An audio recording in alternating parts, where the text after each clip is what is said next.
চৰকাৰী কৰ্মচাৰীসকলৰ বাবে জনাব বিচাৰিছোঁ এটা ডাঙৰ খবৰ। কৰ্মচাৰীসকলৰ বাবে নতুন নিয়মৰ চিন্তা কৰা হৈছে।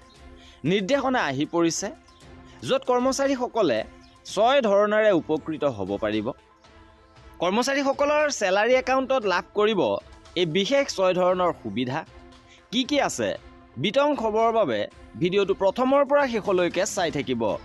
শেহতীয়াভাৱে ভাৰত চৰকাৰৰ বিত্ত মন্ত্ৰালয়ৰ বিত্তীয় সেৱা বিভাগৰ ফালৰ পৰা এই নিৰ্দেশনাটো প্ৰেৰণ কৰিছে, য'ত কৰ্মচাৰীসকলৰ বাবে চেলাৰী একাউণ্টত কেইবাটাও সেৱাৰ কথা ঘোষণা কৰা হৈছে। বিতংকৈ আপোনালোকক সবিশেষ জনাব বিচাৰিছোঁ। ইয়াত কি লাভ কৰিব আপোনালোকে?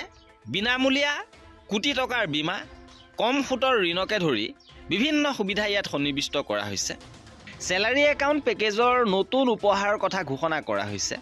বিত্তীয় সেৱা বিভাগৰ ফালৰ পৰা শেহতীয়াভাৱে নিৰ্দেশনাৰ জৰিয়তে স্পষ্ট কৰিছে, চৰকাৰে কৰ্মচাৰীসকলৰ বাবে ৰাজহুৱা খণ্ডৰ বেংকৰ সহায়ত এক নতুন চেলাৰী একাউণ্ট পেকেজ আৰম্ভ কৰে।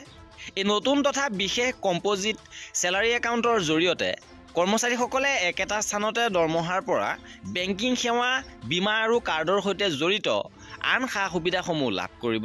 ইয়াৰ অধীনত কৰ্মচাৰীসকলক কম সুতত ঋণ দিয়াৰ লগতে বিনামূলীয়াকৈ কোটি টকাৰ বীমা সুযোগ দিয়া হ'ব। বিত্তীয় মন্ত্ৰালয়ৰ বিত্তীয় সেৱা বিভাগে কৰ্মচাৰীসকলৰ বাবে এই সেৱা আৰম্ভ কৰিছে। বিত্ত মন্ত্ৰালয়ে কয় যে এই সুবিধা কেন্দ্ৰীয় কৰ্মচাৰীসকলৰ বিত্তীয় আৰু সামাজিক সুৰক্ষা বৃদ্ধিৰ দিশত এক গুৰুত্বপূৰ্ণ পদক্ষেপ।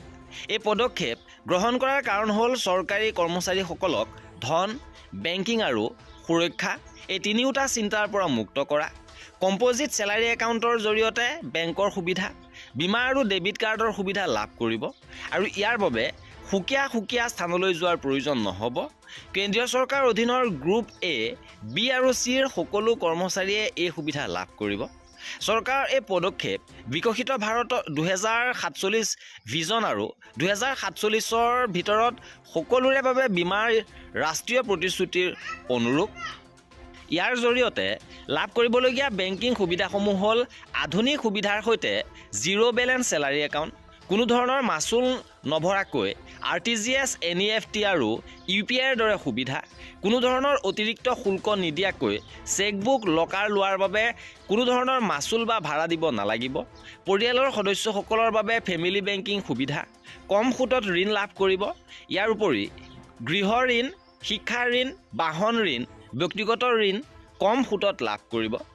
ঋণ লোৱাৰ সময়ত প্ৰচেছিং ফিজ কম বা ৰেহাই দিয়া হ'ব। এই আঁচনিৰ অধীনত কৰ্মচাৰীসকলে 1.5 কোটি টকালৈকে বিনামূলীয়া দুৰ্ঘটনাৰ বীমাৰ সুবিধা বিনামূলীয়াকৈ লাভ কৰিব। বিমান দুৰ্ঘটনাৰ ক্ষেত্ৰত বীমাৰ ৰাশি 2 কোটি টকা হ'ব।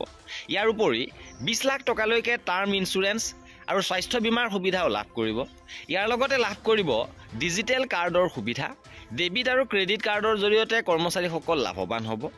এয়াৰপৰ্ট লাউঞ্জৰ সুবিধা লাভ কৰিব। পুৰস্কাৰ আৰু কেছবেকৰ সুবিধা, অসীমিত লেনদেনৰ সুবিধা লাভ কৰিব ডেবিট কাৰ্ডৰ জৰিয়তে। লগতে উল্লেখযোগ্য যে ৰাজ্য চৰকাৰৰ কৰ্মচাৰীসকলৰ বাবেও মাননীয় মুখ্যমন্ত্ৰী হিমন্ত বিশ্ব শৰ্মাই ইতিমধ্যে এই বীমা আঁচনিখন ঘোষণা কৰিছে। গতিকে ৰাজ্যৰ কৰ্মচাৰীসকলেও এই বীমা আঁচনিৰ সুবিধা লাভ কৰিব। আৰু এয়া আছিলে কেন্দ্ৰীয় চৰকাৰৰ ফালৰ পৰা প্ৰকাশ কৰা কৰ্মচাৰীসকলৰ চেলাৰী একাউণ্টৰ পাব লগা সুবিধাসমূহৰ নতুন নিয়ম।